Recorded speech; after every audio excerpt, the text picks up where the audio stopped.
Dios les bendiga a todos ustedes en el lugar en que se encuentren. El Espíritu Santo esté trayendo la luz, sabiduría, gracia, discernimiento, entendimiento. Esta palabra que es más cortante que espada de doble filo, penetre hasta dividir el alma, el espíritu y llegue hasta los mismos tuétanos, trayendo la sanidad, la revelación, el conocimiento que Dios quiere para cada uno de ustedes. Allí donde están, Dios esté en este día operando en favor de su casa, de los suyos y de lo que Él tiene para cada una de sus vidas. Quiero en esta oportunidad tocar varios textos de la Biblia, como ya los tengo acostumbrados, pero quiero remitirme en este momento al libro de San Lucas, capítulo 12. La palabra de Dios, la Biblia, Antiguo, Nuevo Testamento, sabemos que han sido divididos, formados, armados por hombres que le han puesto título a la palabra de Dios de acuerdo a la revelación, conocimiento que ellos han tenido. Hace unos días me tocaba hablar con gentes de distintas religiones, con gobernantes en una reunión que teníamos aquí en la ciudad de La Rioja, y les explicaba que la fe, el evangelio, aun cuando son de una misma denominación, de una misma creencia, es como un gran edificio de muchos pisos. Está el que vive en el primer piso, en el segundo, en el tercero, en el cuarto, y así podemos poner hasta el 60 o 120 como existen hoy en algunas partes del mundo. Y seguramente lo que ve el que está en planta baja no ve lo que está en el piso 60, no ve lo que está en el piso 120, y si tú le preguntas al del 120, el de la planta baja está equivocado, seguramente te dirá que no, porque él está viendo de acuerdo a la estatura y medida que él tiene. Si le preguntamos al del 120 y le decimos al de la planta baja, ¿tú crees que aquel hombre ve bien? Y seguramente el hombre te dirá, yo no conozco esas alturas, nunca estuve en ese piso, no sé lo que ve. La verdad es que cada uno habla su verdad de acuerdo al conocimiento y relación que tiene con Dios. Por eso yo muchas veces insistí e insto a crecer como el grano de mostaza, que no es una semilla pequeña que se quedó en pequeña, sino que la mostaza es un arbusto de una medida de 1 metro, 1,20 m, pero sin embargo se rompió su esquema, rompió su arquitectura natural y se transformó en un árbol. Y ese árbol es el que Dios tiene como ejemplo de fe. Ahora, basados en la fe, yo quiero llevarlos a ustedes al libro de San Lucas, capítulo 12, y allí tiene un título: el siervo vigilante, una parábola que Jesús da a las multitudes. Y él dice en el versículo 35, dice: estén ceñidos vuestros lomos y vuestras lámparas encendidas. Y vosotros sed semejantes a hombres que aguardan a que su Señor regrese de las bodas, para que cuando llegue y llame, le abran enseguida. Y allí me detengo en esa parábola que él está dando, está diciendo, está compartiendo con la gente, porque tengo que traer a memoria el siervo de aquel hombre amigo de Dios, padre de la fe, aquel siervo que, habiendo cumplido sus años de esclavo, se presenta ante su amo, o su amo se presenta ante él para dejarlo libre. Su tiempo de servidumbre había terminado y el esclavo dice: la verdad es que has sido tan bueno conmigo, has sido tan amable como amo, tan perfecto como amo, que no me quiero ir de esta casa, no quiero desaparecer, quiero seguir sirviéndote. Entonces Abraham llevó a la puerta de su su casa a este esclavo y de pronto toma una lesna, toma allí un martillo y clava la oreja de ese esclavo, la traspasa y la clava en la puerta, y ese esclavo a partir de ese momento dejaba de ser esclavo para llamarse o siervo para llamarse esclavo por amor.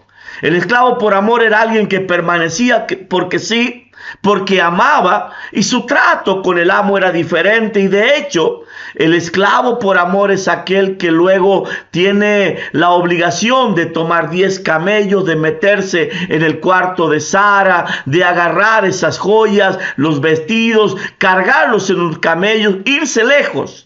Podía haber desaparecido, podía haberles robado todo, Abraham no regresado nunca más, mas como él conocía a su amo y sabía que había una amistad con él, vuelve con la esposa de aquel Isaac, que es nada más y nada menos que el símbolo de Jesucristo.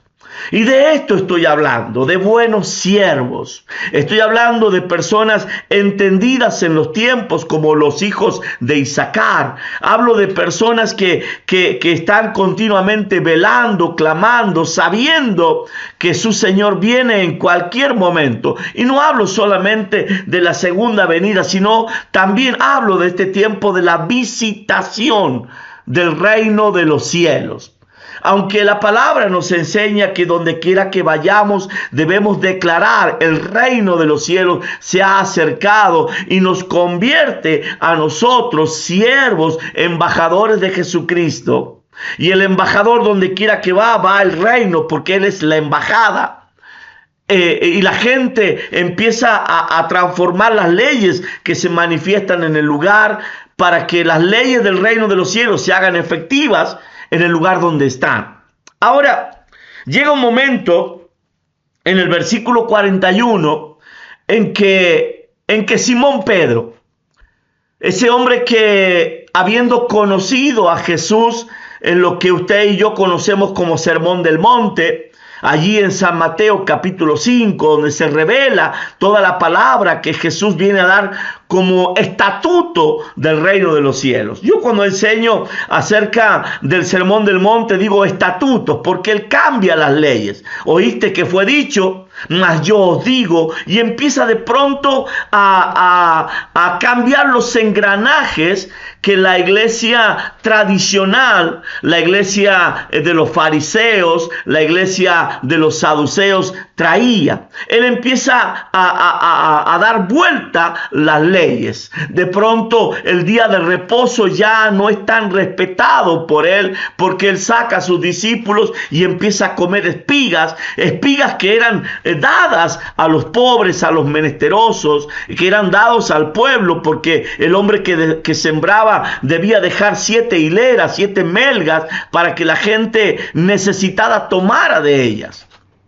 Ahora, cuando estas cosas empiezan a manifestarse y ese hombre llamado Pedro, el que un día bajando Jesús del monte vio que sanó a un leproso, vio que de pronto hizo un milagro en una persona que estaba por años enferma, lo invita a su casa,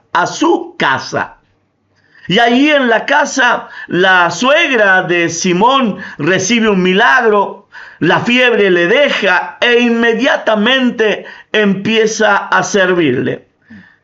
Y yo quiero que usted vaya guardando estas palabras que yo apresuradamente estoy hablándoles. Muchas veces hablo tan apresurado que la gente me dice tengo que escuchar varias veces el mensaje para entender, y cuando voy 3, 4 veces me doy cuenta que escucho palabras que antes no había escuchado. Así que trataré de ponerlo en 45, bajaré de 78 a 45, los que son de mi edad saben de qué estoy hablando.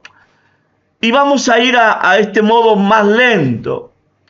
Ese Pedro que habiendo llevado a Jesús a su casa, ve que los demonios huyen, que los enfermos son sanados, que llega la noche y de pronto Jesús le dice, pasemos al otro lado.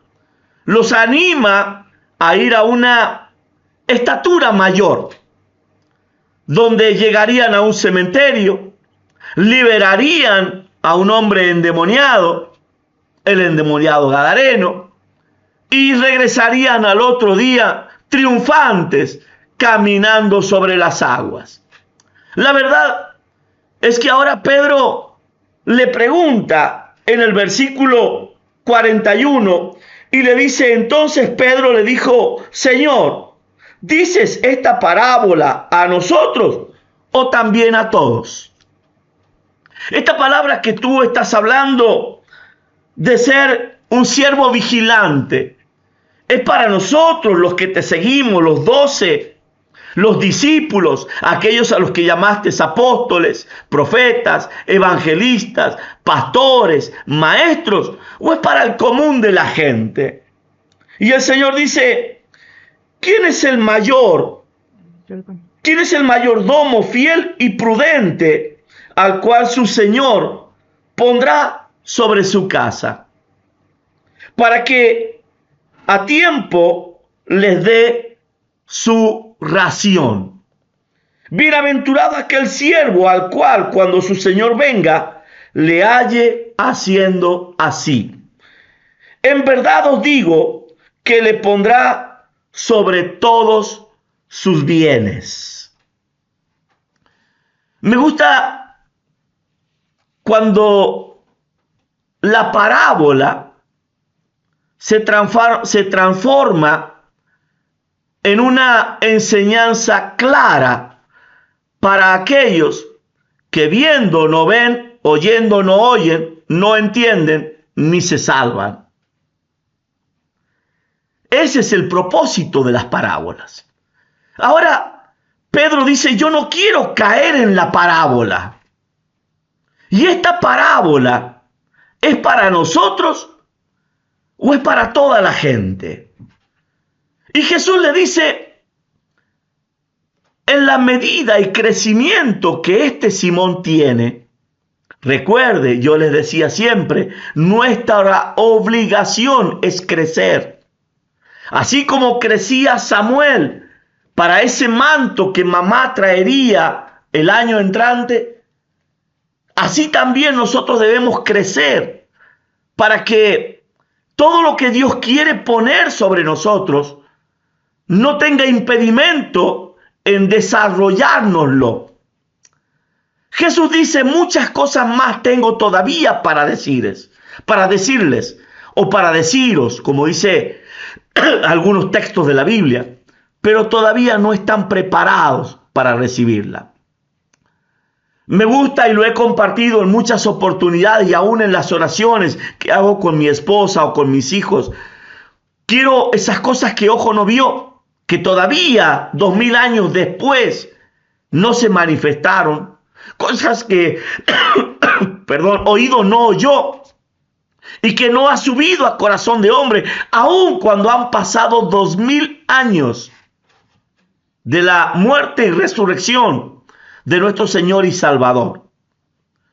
Recordé también, después de 2 días le daré vida y al tercer día lo resucitaré. Y yo siempre digo, un día es como 1000 años y 1000 años es como un día. Y hoy estamos en ese segundo día donde Dios nos está despertando a vida. No es casual que la Biblia nos enseñe que la gloria postrera de esta casa, hablando de la iglesia, será mayor que la primera. Nosotros tenemos la obligación de hacer que la gloria de esta generación sea mucho más grande que la que vivieron los apóstoles y Jesús cuando caminaba por Iturrea, Idumea, Samaria, Jerusalén, Judea. Tenemos la obligación como siervos de Dios de hacer que el reino de los cielos sea más grande todavía. Porque somos parte de esa gloria postrera. No está hablando de una congregación, está hablando de la iglesia que Él viene a buscar. Esa gloria postrera que demanda que las vestiduras sean blancas, resplandecientes. aunque el mundo cada día vaya a más y más y más pecado. El libro de Apocalipsis dice, el que es inmundo sea inmundo todavía, y el que es santo, santifíquese más todavía. En ese poder de santificación también se manifiesta la gloria de Dios. Ahora, habiendo hecho esta introducción, yo voy a saltar un poquito porque voy a jugar con los versículos a fin de que usted me entienda.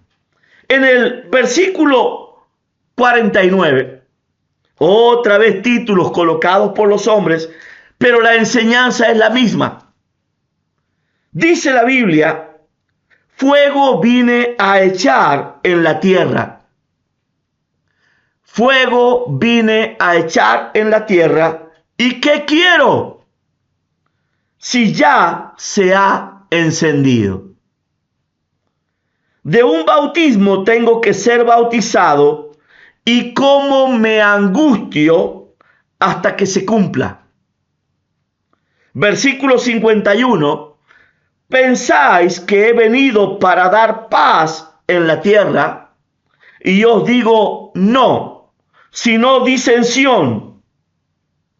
Porque de aquí en adelante, desde ese día, desde ese momento, hace 2000 años a hoy, porque de aquí en adelante, 5 en una familia estarán divididos, 3 contra 2 y 2 contra 3. Estará dividido el padre contra el hijo contra el padre, la madre contra la hija y la hija contra la madre, la suegra contra su nuera y la nuera contra su suegra. Y allí quiero detenerme. Muy pocas veces en los años que llevo de ministrar, o mejor dicho, nunca en los años que llevo de ministrar, escuché a pastor predicar acerca de esta palabra. En mi caso, en varias oportunidades, en congresos, congregaciones, las compartí. Y muchas veces pude entender en mi espíritu lo mismo que le está sucediendo a usted en este momento. Jesús dice, mi paz os dejo, mi paz os doy. Yo no la doy como el mundo la da. Ahora, esa paz no es para todos. Es para aquellos que, habiendo sido siervos fieles, tienen sus lámparas encendidas y cuando Él habla, ellos le atienden.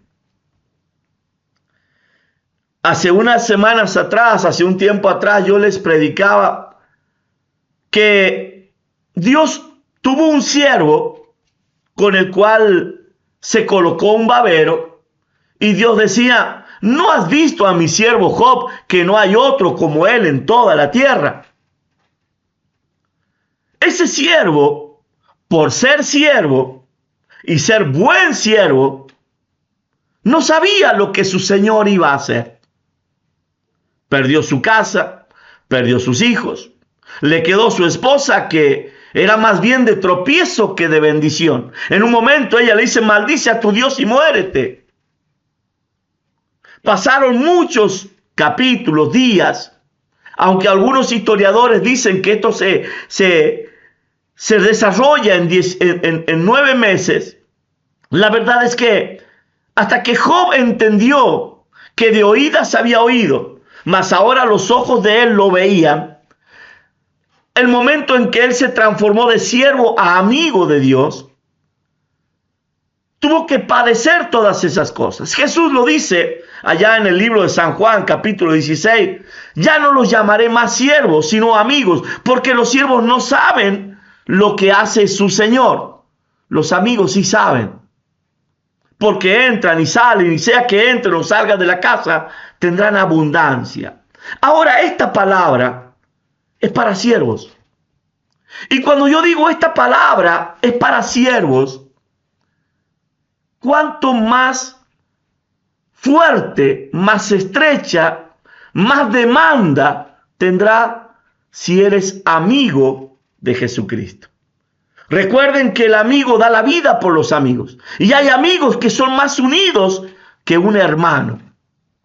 Entonces, él dice, la gente, el común, los siervos, tienen que entender que de un bautismo tengo que ser bautizado. El bautismo era la muerte. Y él no se angustia porque vaya a morir. Él se angustia porque esa muerte todavía se tardaba. Recuerde que Jesús en varias oportunidades le dijo al pueblo que él iba a ser crucificado, que los sacerdotes, fariseos, saduceos, lo empujarían para que los romanos lo crucificaran. Y aunque tanto Pilato como Herodes no querían crucificarlo, fueron los propios judíos, fueron la propia iglesia, los labradores malvados, los que lo llevaron a la cruz. Y es verdad que él vino a eso, pero él anhelaba que se cumpliera la palabra. Y él dice, a partir de este día, en una familia, habrá 5. 3 estarán contra 2 y 2 contra 3. Yo vengo a poner disensión. Es raro escuchar que Jesucristo vino a dividir. Es raro escuchar que Jesucristo vino a separar. Nosotros tenemos la idea de un Cristo que nos ha vendido la masonería y la religión, donde tenemos que soportarnos unos a otros en verdad, pero soportar a aquel que es fiel. Cuando Él nos manifiesta y nos dice, yo quiero que usted me acompañe, en el versículo 47, aquel siervo que conociendo la voluntad de su Señor, no se preparó, ni hizo conforme a su voluntad, recibirá muchos azotes. ¡Wow! Claro que muchas veces nosotros en la palabra hemos dicho, no hagáis maestros muchos de vosotros, sabiendo que recibiréis mayor condenación. Y muchos no quieren ahondar en la palabra, no quieren orar, no quieren buscar al Espíritu Santo, porque saben que cuando se busca a Dios, lo primero que uno descubre es nuestra condición humana. Cuanto uno más se acerca a la luz, más ve nuestros pecados, es desafiado por Dios a salir de ellos, a santificarnos cada día más. Pero también, en la medida en que nosotros nos vamos santificando, Dios nos va embistiendo de su poder y de su celo. Me gusta cuando Jesús llega a la fiesta, cuando las multitudes venían 3 veces al año, en una de ellas traían o deberían traer sus ofrendas, sus pactos, sus diezmos, presentarlos ante el sacerdote, el que si era encontrado en pecado, moría y tiraban de una cuerda y lo sacaban del lugar santísimo. El que si la ofrenda que el pueblo presentaba era buena ese año, Dios iba a aceptar la ofrenda y esa ofrenda les daba prosperidad y bendición. Pero si la ofrenda no era aceptada, manifestaba que el año iba a ser malo. Jesús llega a ese templo y ve que han cambiado todas las cosas. Hombres sentados en sillas, mesas dispuestas, cambistas y la gente vendiendo y comprando. Y él llama a la casa de Dios, casa de oración, casa de búsqueda, casa de de esperar la manifestación de Dios. Y él dice, la han convertido en cueva de ladrones. Cuando estos hombres ven entrar a Jesús, Jesús patea las mesas, voltea las sillas, pero también los azotó. Y aquí está la palabra, que el siervo que no se preparó será azotado.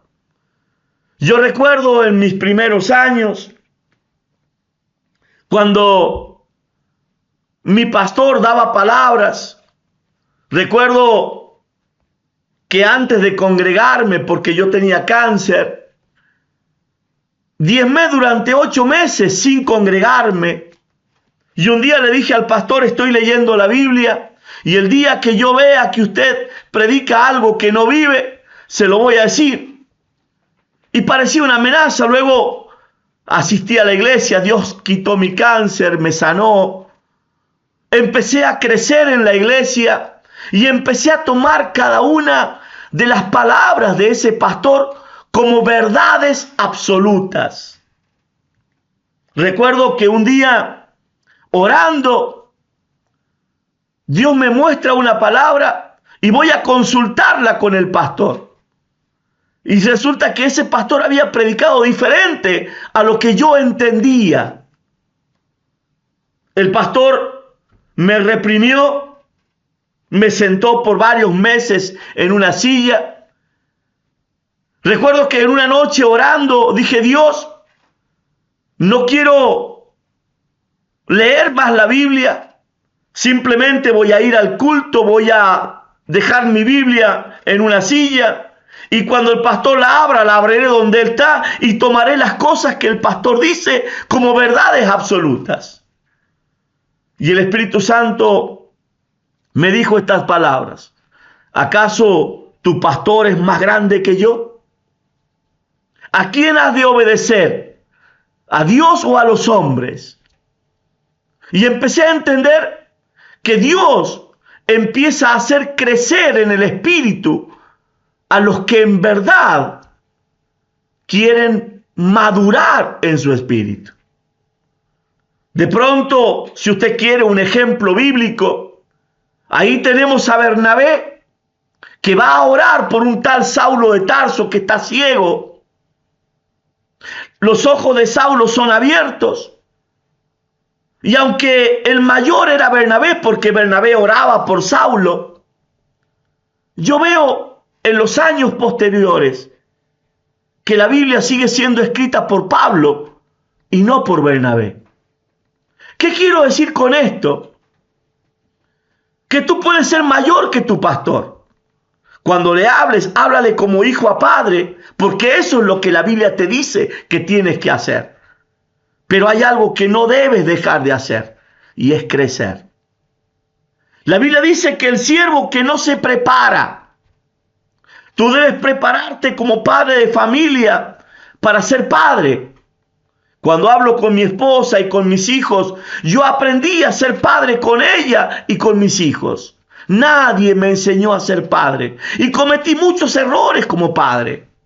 Y seguramente también los cometí como siervo de Dios. Recuerdo que allá por el año 2003, después de haber hecho un pacto con Dios, Dios empezó a revelarme la palabra de manera que había prédicas que yo había dado y me avergonzaba de lo que había enseñado. Recuerdo que un día quemé todas esas prédicas. Un día Dios me reprimió y me dijo, ese primer escalón que tú diste le sirve para aquellos que hoy están en ese primer escalón. Y muchas veces las palabras que tú das hoy no sirven para aquellos que están por primera vez. Y la verdad es que uno habla de acuerdo al conocimiento y la revelación que tiene. Ahora, ¿por qué se suscita la división en una familia? Porque Dios evidentemente trabajará con nuestros hijos mayor que con nosotros mismos. La Biblia dice que la gloria postrera de su casa será mayor que la primera. Cuando yo camino por las calles y escucho gente que dice, usted es el pastor Rubén del Moral, usted es el que me oró y yo no podía tener hijos, aquí está mi hija, tiene 15, 16 años. Puedo entender que lo que Dios quiere hacer con la generación de mi hijo, de mis hijas, es mucho más grande. Puedo entender que las pruebas que ellos hoy tienen son pruebas que Dios ha dispuesto para que ellos aprendan cosas que yo no entendí. Es curioso que yo haya nacido en el Evangelio de Jesucristo a través de un cáncer. Y yo siempre digo, bendigo ese cáncer, porque sin él no hubiera conocido a Jesucristo. Y creo que muchos, en el lugar en que se encuentran, están padeciendo situaciones que los están llevando a que ellos muchas veces tengan que discutir aún con aquellos que fueron sus maestros. La Biblia dice, y yo quiero que usted me acompañe, estará dividido el padre contra el hijo, y el hijo contra el padre, la madre contra la hija, y la hija contra la madre, la suegra contra su nuera, y la nuera contra su suegra. Cuando Jesús ingresó al templo, cuando él, después de venir del desierto en el poder del Espíritu, abre el libro, en el libro de Isaías, y él dice, hoy se ha cumplido esta palabra, y está hablando de él mismo. En la casa, los sacerdotes, los que eran los padres espirituales, escribas, fariseos, saduceos, empiezan a murmurar.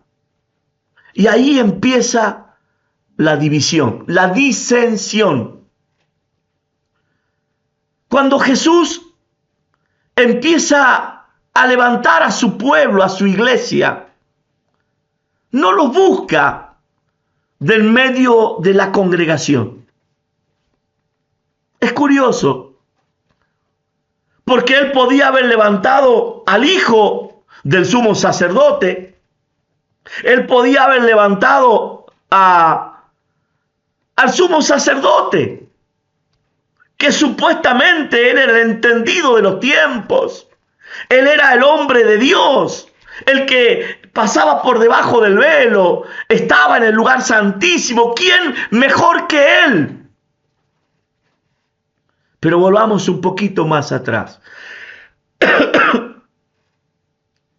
Y tuvo que quedar mudo Zacarías.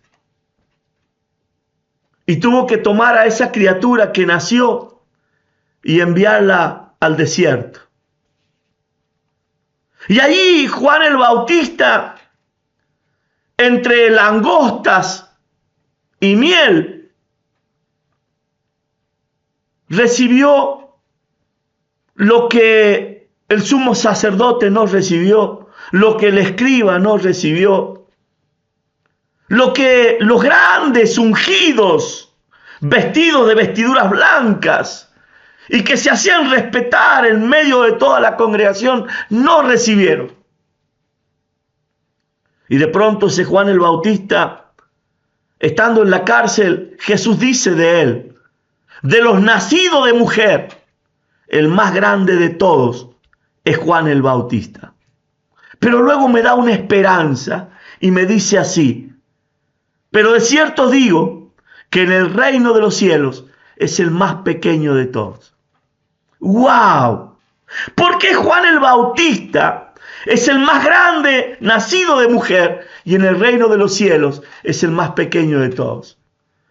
Precisamente porque hoy estamos en una iglesia que es la gloria postrera y es mayor que la primera. En ese caso, en esta revelación que usted está recibiendo, Jesús toma de ese Juan el Bautista. Jesús no es bautizado. El día en que siendo niño lo circuncidan. Jesús no recibe la unción el día que María lo lleva para que le corten el prepucio. La recibe ese día en que estando en el río Jordán, los cielos se abren y este Juan el Bautista, que venía del desierto, que todos los criticaban, y Jesús les pregunta, ¿de dónde viene Juan el Bautista? ¿De Dios o de los hombres? Y se lo pregunta al sacerdocio. Y los sacerdotes fariseos dijeron, de Dios, porque si decimos que vienen de los hombres, el pueblo nos lincha. Y si decimos que viene de los hombres, todos saben que ha venido de Dios. No sabemos, fue la respuesta de ellos. No sabemos. Y Jesús le dice, en otras palabras, hipócritas, si lo saben. Están llenos de intereses y de formas humanas que no están dispuestos a cambiar. En otra oportunidad lo llamó sepulcros blanqueados. La palabra dice en el libro de Isaías, ¿quién es esta? Que viene del desierto, adorada, adornada, ataviada con sus joyas. Es la esposa del Cordero. ¿De dónde viene? Del desierto. No sale de las grandes congregaciones donde hoy grandes ministros y conjuntos musicales montan shows. Viene de la soledad y de la intimidad con Dios. Como se formó Juan el Bautista, como se formó Jesús después de ser bautizado. Es allí en el desierto donde Dios prepara a sus siervos. Es allí en el desierto donde Dios trae una palabra diferente a la que por muchos años has recibido. Si Dios hoy empieza a abrirte los ojos de manera que veas lo que nunca antes nadie vio. Si de pronto Dios hoy abre tus oídos de manera que oigas lo que nunca nadie antes oyó. Pero luego te dice, quiero que lo hables. Y abre tu boca para que lo hables. Pero primero lo graba en tu corazón para que tú lo entiendas. Hay una oración que yo le hago a mi amigo todos los días. Estoy dispuesto. Estoy dispuesto aunque me cueste el sacrificio de Isaías. ¿Cuál fue el sacrificio de Isaías? Lo partieron por la mitad. No es casualidad que a todos los que predican la verdad los juzguen y los condenen. Jerusalén, Jerusalén, que matas a los profetas y apedreas a los que te son enviados. ¿Cuántas veces quise juntaros como la gallina junta a sus polluelos y no quisiste? Y luego viene una serie de declaraciones que el mundo no quiere que las declaremos. Pero Jerusalén será destruida. Y cuando ellos digan paz, paz, vendrá destrucción repentina, porque no conocieron el día de su visitación. Dice el versículo 48, y quiero que usted me acompañe, mas el que sin conocerla hizo cosas dignas de azotes, será azotado poco. Porque a todo aquel a quien se le haya dado mucho, escúchenlo bien, porque a todo aquel a quien se le haya dado mucho, mucho se le demandará. Y al que mucho se le haya confiado, más se le pedirá. Dios es grande. Dios es amplio en misericordia, tardo para la ira, grande en misericordia. Pero Dios es justo. Dios es justo. Y Dios no quiere que nosotros nos quedemos como niños en pañales. Me gusta cuando el apóstol Pablo, aquel hombre que subió al cielo y le fue prohibido hablar lo que él vio allá arriba. Él dice, cuando era niño, hablaba como niño, pensaba como niño, pero cuando crecí, déjelo de niño. Y es un momento en que dejes de hablar como niño. Es un momento en que dejes de hablar por lo que oíste. Es un momento en que te pares como Job y puedas repetir como él lo dijo: yo sé que mi Redentor vive. Pero no digo porque las Escrituras lo dicen, lo digo porque lo vi. Lo digo porque se me manifestó. Lo digo porque mis ojos lo vieron. Es triste caminar por naciones, predicar en muchos púlpitos, cultos, congregaciones y ver gente avejentar detrás de religiones. Si hoy Jesús caminara en carne como lo hacía hace 2000 años en Judea, seguramente las calles estarían llenas de gentes y templos vacíos. El gran pecado de Jesucristo fue decirle: oíste que fue dicho, mas yo os digo. La masonería introducida en medio de este libro llamado Biblia nos ha puesto mucho engaño. Me gusta el libro de los Hechos porque es el único libro en toda la Biblia que no está cerrado. No dice amén. Es porque el libro de los Hechos usted y yo lo estamos escribiendo. Ahora mi pregunta es: ¿los estás escribiendo o estás repitiendo dichos de hace 2000 años atrás? Tu obligación es crecer. Y si tienes que separar, no te preocupes. Porque aunque la Biblia dice: el que no junta desparrama, yo quiero que sepas que cuando tú causas disensión, estás juntando. Ahora, tu temor no tiene que ser porque alguien hable mal de ti, porque bienaventurados seréis cuando por mi causa os persigan. ¿Quién te va a perseguir? El religioso. ¿Quién te va a perseguir? Aquel que tiene intereses y sus intereses se ven afectados por lo que tú hablas de parte de Dios. Bienaventurado cuando por mi causa os lleven a la cárcel, maltraten y algunos serán muertos. Yo quiero vivir ese evangelio. No quiero un evangelio de aplauso de multitudes, porque muchas veces tengo que traerles a memoria: ancho y espacioso es el camino que lleva a la perdición, y muchos son los que van por él. Las cosas fáciles son deseadas por todos, pero angosto es el camino y estrecha es la puerta que lleva a la salvación, y pocos son los que la hallan. Cuando yo digo estas palabras, ¿estoy cerrándole las puertas a las multitudes? No.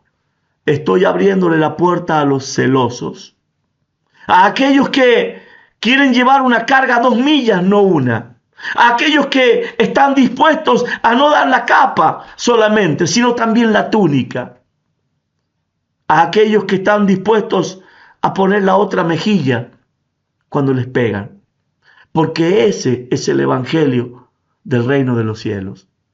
El evangelio del reino de los cielos consiste en bajarnos de nuestro caballo y tomar a ese que está tirado, dejado casi muerto, robado por el diablo, por aquel que vino a hurtar, matar, destruir.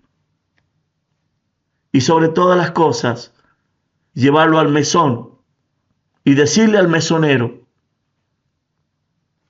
haz todo lo que tengas que hacer. Y si algo te debo, cuando vuelva, te lo pagaré. Porque Dios no es deudor de nadie. Que en este día Dios pueda llevarte a esta altura espiritual, a entender de que Dios se está tratando de una manera contigo, de una manera con tu esposa, de una manera con tus hijos, y quizás no sea la misma. Este año, cuando Dios ponía una palabra, lema para este año, era: esforzaré a los valientes, vomitaré a los tibios y sostendré a los que en mí confían. Y vaya que es un año duro. Vaya que es un año donde Dios nos está esforzando. Pero nos está esforzando porque sabe que tú y yo podemos llevar esta carga. Nos está esforzando porque sabe que para entrar al reino de los cielos hay que ser valiente y sabe que tú lo eres. Que Dios en este día te bendiga a ti y a toda tu casa y que esta palabra trabaje en tus huesos, en tus tuétanos, divida tu alma, tu espíritu, de manera que no puedas quedar en paz hasta que hayas cumplido el propósito que Dios tiene para ti. Que Dios te bendiga.